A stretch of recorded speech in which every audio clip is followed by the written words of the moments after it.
Hey guys, कैसे हो? I hope guys कि आप लोग अच्छे होंगे। गाइस मेरा नाम है एस यादव और गाइस आज मैं आपको एक बहुत ही ज़्यादा खास जानकारी देने के लिए आऊँ।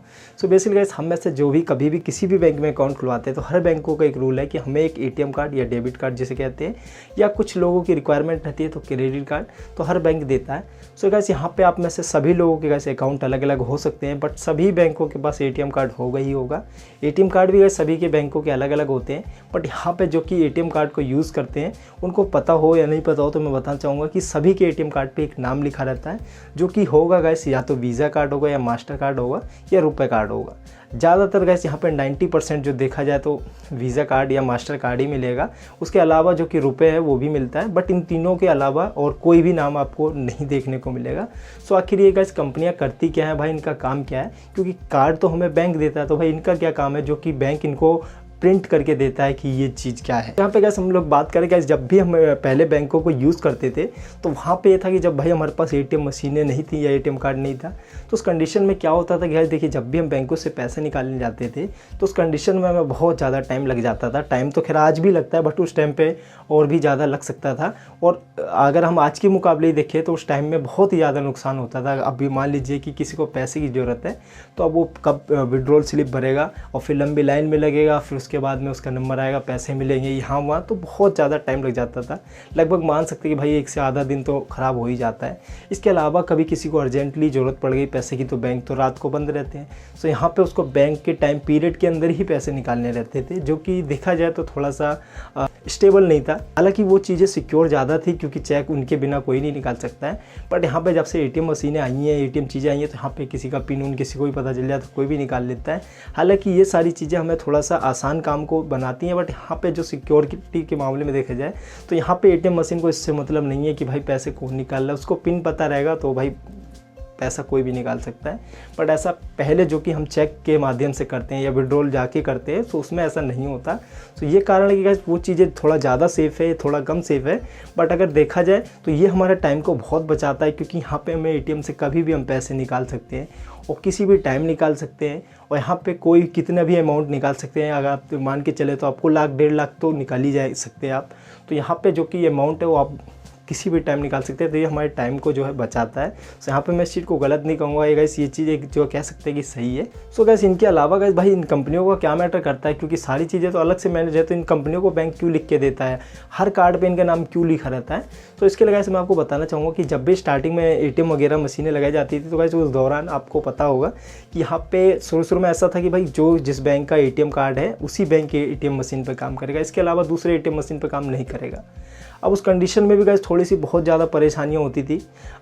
थोड़ी गाइस इसको ज़्यादा भी कह सकते हैं, क्योंकि यहाँ पे जो कि एटीएम है, पहले एटीएम ढूंढो कि किसी एटीएम कंपनी का है और फिर उसी पे जाके लगाओ। अब भाई अगर आपका एसबीआई में अकाउंट है, आप एसबीआई का एटीएम लेके जाइए, अब वो ढूंढेगी वो कहाँ है। अब एक यहाँ है, अब मान लो किसी कारण वो ख़राब हो गया तो दूसरा पता नहीं कहाँ है, अब वहाँ ढूंढो। अब इस कंडीशन में भाई हर जगह बंदे को परेशानी होती थी, क्योंकि उसी कंपनी का एटीएम ढूंढे उसी से पैसे निकाल सकता, उसके अलावा निकाल नहीं सकता। तो यहाँ पे जो बहुत ज़्यादा परेशानी होती थी, तो इस वजह से जो कि एक रूल बना कि भाई यहाँ पे जितने भी एटीएम कार्ड है वो हर एटीएम मशीन पे काम करेंगे। उसे इससे मतलब नहीं है कि वो किस कंपनी की रहेगी एटीएम मशीन या क्या है, वो काम हर एटीएम पे करेगा। अच्छा, इस कंडीशन में एक चीज़ ये हो गई भाई, जो कि पहले था कि भाई अब स्टेट बैंक का कस्टमर है, स्टेट बैंक का एटीएम है, तो वहाँ पे उसकी डिटेल तो उसके पास है ही पहले से, तो उसको पैसे निकालने में कोई बहुत ही ज़्यादा कठिनाई नहीं होगी। वो सीधी सी बात है, उसको डिटेल है, उसको जैसी कार्ड लगाया सारी डिटेल मिल जाएगी, कौन कस्टमर है क्या है, बस पिन डाला और पैसे निकाल लिए। अब उसमें जब ये चीज़ें ऐड हो गई कि भाई यहाँ पे किसी दूसरे बैंक का भी एटीएम काम करेगा, तो वहाँ पे क्या होता है कि बैंकों को एक दूसरे के साथ जानकारी साझा करनी पड़ती है। अब यहाँ पे जो कि मान लीजिए कि यहाँ पे पंजाब नेशनल बैंक का कस्टमर है और किसी एसबीआई के एटीएम पर आता है तो वो पैसे निकालेगा, तो यानी कि एटीएम को पता होना चाहिए कि ये दूसरे बैंक का एटीएम कार्ड है और तभी वो निकालेगा। तो वहाँ पे जो पंजाब नेशनल वाला बैंक है तो उसको अपने कस्टमर की डिटेल स्टेट बैंक वालों के साथ में शेयर करनी पड़ती है कि भाई हमारा अगर कस्टमर आए तो उसको भी आपको पैसे निकाल के देने। और ऐसे ही सेम स्टेट बैंक वालों के साथ भी है, क्योंकि आप किसी पंजाब नेशनल बैंक के एटीएम पे जाएगा बंदा तो उसको भी सारी डिटेल पता रहे, ताकि वो जब भी तो मशीन उसको एक्सेस देगी ताकि उसको निकाला जा सके पैसा। तो इस कंडीशन में क्या है कि भाई यहाँ पे देखिए बैंकों के पास अगर एक दूसरे के कस्टमर की डिटेल जाएगी तो भाई यहाँ पे फोड़ने का काम तो आपको पता ही है जो कि यहाँ पे होता है। सो वो बैंकों के साथ नहीं, वो तो हर जगह तरीके होता है। सो जब कस्टमर की डिटेल मिलेगी तो उसको ऑफ़र दिखाएगा तो इस कंडीशन में कस्टमर को अपनी तरफ खींचेगा। सो यहाँ पे कस्टमर जो है वो एक दूसरे से कह सकते हैं कि अपनी तरफ ले सकते हैं। सो यहाँ पे कोई ये नहीं कि भाई वही ले सकते हैं वो भी ले सकते हैं। तो यहाँ पे कस्टमर जो है वो किसी की तरफ देखें तो वो सिक्योर नहीं है पूरा, क्योंकि उसको कोई भी अपनी तरफ आकर्षित कर सकता है, ऑफर देगा वो उसकी तरफ चला जाएगा। बस यहाँ पे जो कि इन कंपनियों को लाया गया, सो ये कंपनियाँ क्या करती हैं, जो भी हम एटीएम कार्ड यूज़ करते हैं तो उसको पूरे तरीके से मैनेज करती हैं। तो ये क्या करती है, जो भी एटीएम मशीन लगा है वो किसी भी बैंक का हो उससे मतलब नहीं है, कार्ड आपका जो है वो इन तीनों में से ही किसी कंपनी का रहेगा। अब इस कंडीशन में क्या होता है कि मशीन को बताया गया कि इन तीनों में कंपनी में से ही कोई कार्ड आएगा तो आपको यूज़ करना है। अब क्या होता है कि जैसे ही कार्ड मशीन में हम लगाते हैं तो मशीन को पता है कि ये वीज़ा कार्ड है, अब वीज़ा की कंपनी है तो उसको इससे मतलब है। अब उसको इससे मतलब नहीं है कि बाकी डिटेल क्या है, क्योंकि वीज़ा वाले के पास सारी डिटेल है। तो अब जो कि है कि बैंकों को पहले क्या होता था, कस्टमर आया सीधा मशीन में और मशीन से क्या हुआ कि जो कि बैंक है उसको डिटेल मिल गई। अब कस्टमर किसी का दूसरे का है, अब बैंकों को डिटेल मिल गई, भाई वो उसको अपनी तरफ आकर्षित करेगा, सीधा ऑफर दे सकता है उसे कि ऐसा ये वाला कार्ड लिए या ये चीज़ें लिए, पॉलिसी हमारी है, तो उस कस्टमर को जो है वो अपनी तरफ खींच सकता है। बट अब ये जो कंपनी आई तो इनसे क्या हुआ कि जब भी कस्टमर आता है मशीन पर अपना कार्ड लगाता है तो उसका कार्ड किस कंपनी का है, मान लीजिए वीज़ा कंपनी का कार्ड है जो कि वीज़ा कार्ड है, तो उसकी डिटेल वीज़ा कार्ड के पास रहेगी। अच्छा, अब वीज़ा कार्ड से अगर वो लेना चाहेगा एसबीआई वाला जो कि बैंक वाले हैं, सो वीज़ा कार्ड उन्हें देगा नहीं, क्योंकि यहाँ पे इनके साथ में चीज़ पॉलिसी है कि भाई यहाँ पे एक दूसरे की डिटेल जो है वो साझा नहीं करते। सो इससे मतलब नहीं है कि भाई आपको किसका कार्ड है कि क्या है, वो सारी चीज़ें मैनेज करते हैं। सो यहाँ पे एक जो कि डिटेल है कस्टमर की वो किसी को भी नहीं देते। सो यहाँ पे बैंक चाहेगा भी तो उनको डिटेल नहीं मिलेगी, क्योंकि उनको डिटेल लेने के लिए वीज़ा वाले से मांगनी पड़ेगी कि भाई उनके कस्टमर की डिटेल हमें दे दो, जो कि वीज़ा कार्ड वाला कभी भी नहीं देगा, क्योंकि ये चीज़ इनके रूल में लिखी हुई है कि भाई यहाँ पे एक दूसरे की डिटेल जो है वो शेयर नहीं करनी है। तो इस वजह से गाइस यहाँ पे जो है कि कस्टमर है, जो जिसका कस्टमर है वो उसके साथ सिक्योर है। तो यहाँ पे जो भी हम किसी भी तरीके का जो कि फ्रॉड होता है कार्ड को लेके, या कार्ड का पिन बनाना है, या कार्ड जो भी हम लेते हैं उसका जो चार्ज आता है, तो हम लोग सोचते हैं कि बैंक लेता है, बट यहाँ पे गाइस बैंक नहीं लेता है। बैंकों से गाइस ये कंपनियाँ लेती हैं जिस कंपनी का आप कार्ड यूज़ करते हैं। फॉर एग्जाम्पल अगर आप वीज़ा कार्ड यूज़ करते हैं तो वीज़ा कार्ड की कंपनी जो है वो लेती है बैंकों से कि आपका कस्टमर है जो कि कार्ड यूज़ करता है, उनसे हमें पैसे चाहिए।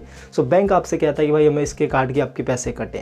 सो यहाँ पे जो कि आपको ऐसा लगता है कि बैंक पैसे ले रहा है, बट यहाँ पे बैंक पैसे नहीं लेता उस कार्ड के, वो पैसे लेती है जो कि कंपनी, जिस कंपनी का आपका कार्ड है। अगर आपका कार्ड वीज़ा का है तो वीज़ा कंपनी लेती है, अगर आपका कार्ड मास्टर कार्ड है या रुपए का कार्ड है तो वो कंपनियाँ लेती है। सो यहाँ पे ऐसा हो सकता है कि कुछ परसेंटेज बैंकों को भी मिलता हो, बट यहाँ पे ये चीज़ हम क्लियर कट कह सकते हैं कि जो भी कार्ड का चार्ज है, कार्ड डुप्लीकेट दूसरा कार्ड आपको चाहिए, नया कार्ड आपने जब भी लिया उसका चार्ज, या कोई पिन बनाते हैं उसका चार्ज, किसी भी तरीके का कार्ड को लेके चार्ज लगता है, चार्ज है गाइस, वो बैंकों को नहीं मिलता है, वो सीधे इन कंपनियों को मिलता है।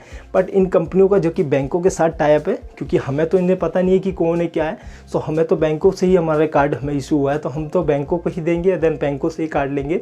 सो इस कंडीशन में ये कस्टमर से सीधा नहीं मांगते, ये बैंकों से मांगते हैं पैसे, और बैंक वाले कस्टमर से मांगते हैं। अब इस बात करें कि इन तीनों कंपनियों में से कौन सी कंपनी ज़्यादा सिक्योर है ना हमारे लिए अच्छी है, क्योंकि हमें किसका कार्ड यूज़ करना चाहिए। उसके यहाँ पे देखिए मैं आपको बताना चाहूँगा कि कार्ड, देखिए सबसे पहले बात करते हैं कि वीज़ा कार्ड की, क्योंकि सबसे पुरानी कंपनी जो है वीज़ा कार्ड है, जो कि लगभग मेरे हिसाब से 60-70 साल पुरानी कंपनी है। और इस कंपनी का जो कि हेड ऑफिस है वो गाइस यूएस में है, जो कि कैलिफोर्निया में है। सो ये कंपनी गाइस बहुत ही ज़्यादा पुरानी है और इसके यूज़र सबसे ज़्यादा हैं। और गाइस इसका जो कि साल का टर्नओवर है जो कि गाइस 2022 का ही है, वो गाइस लगभग 15 बिलियन के करीब गाइस इसका जो कि टर्नओवर है, जो कि अभी लास्ट 2022 का ही था। इसके अलावा गाइस इस कंपनी के पास कस्टमर ज़्यादा हैं, कंपनी बहुत पुरानी है तो इस वजह से कस्टमर ज़्यादा हैं, एम्प्लॉय ज़्यादा हैं। तो ऐसा कह सकते हैं कि गाइस ये बहुत ही अच्छा, अगर आपके पास वीज़ा कार्ड है तो ये भी बहुत अच्छा कार्ड है। इसके अलावा दूसरा कार्ड है जो कि मास्टर कार्ड है, तो गाइस ये सेकंड कह सकते हैं कि सेकंड लार्ज कंपनी है जो कि इसका काम को करती है। और यहाँ पे गाइस इसका भी जो कि हेड ऑफिस है वो गाइस यूएस में, अमेरिका में ही है, जो कि गाइस इसका भी टर्नओवर देखा जाए तो ठीक ठाक ही है, क्योंकि लगभग 8-10 बिलियन है जो कि इसका 2021 का टर्नओवर था। तो ये भी कंपनी गाइस कह सकते हैं कि ट्रस्टेड है, यहाँ पे आपको किसी भी तरीके की कोई प्रॉब्लम नहीं होगी। बात करें गाइस रुपए कार्ड की, तो गाइस रुपए कार्ड जो है वो गाइस 2012 में बनाया गया था, जो कि मार्च में बनाया गया था, और जिसे guys national corporation payment India ने बनाया है। तो गाइस ये कंपनी भी काफ़ी ज़्यादा ट्रस्टेड है, और इसके भी गाइस देखा जाए तो लगभग 50-60 करोड़ का इसका भी टर्नओवर रहा है अभी 2021 का। सो इन तीनों कंपनियों में देखा जाए तो गाइस सबसे ज़्यादा नई कंपनी है वो गाइस रुपए की है। अभी फ़िलहाल में गाइस आपको रुपए के कार्ड बहुत ही ज़्यादा देखने को मिल रहे होंगे, क्योंकि अभी कुछ टाइम से ही स्टार्टिंग हुई है इसकी, पहले ऐसा नहीं था। सो अगर आप में से कुछ लोग हैं जो कि फ़ॉरेन वगैरह जाना चाहते हैं, अदर कंट्री में जाना चाहते हैं, तो उसके लिए गाइस आपके पास मास्टर कार्ड या वीज़ा कार्ड होना चाहिए, जो कि पहले नेसेसरी था।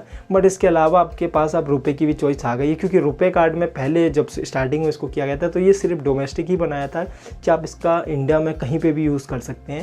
लेकिन अभी जो किया, अगर आपको मास्टर कार्ड चाहिए तो मास्टर कार्ड में क्या है कि आप उसको किसी भी अदर कंट्री में भी यूज़ कर सकते हैं। वीज़ा कार्ड तो वैसे मेरे हिसाब से आपको 99% जो कि है कि हर देशों में मिल सकता है, कि आपको हर जगह यूज़ कर सकते हैं। बट यहाँ पे रुपए कार्ड जो था वो सिर्फ इंडिया में ही यूज़ होता था। कारण गैस ये था कि क्योंकि इसको सिर्फ डोमेस्टिक बनाया गया था। सब इसमें भी गैस एक कार्ड बनाया गया जो कि रुपए प्लेटिनियम है, जिसका आप इंटरनेशनल यूज़ भी कर सकते हैं।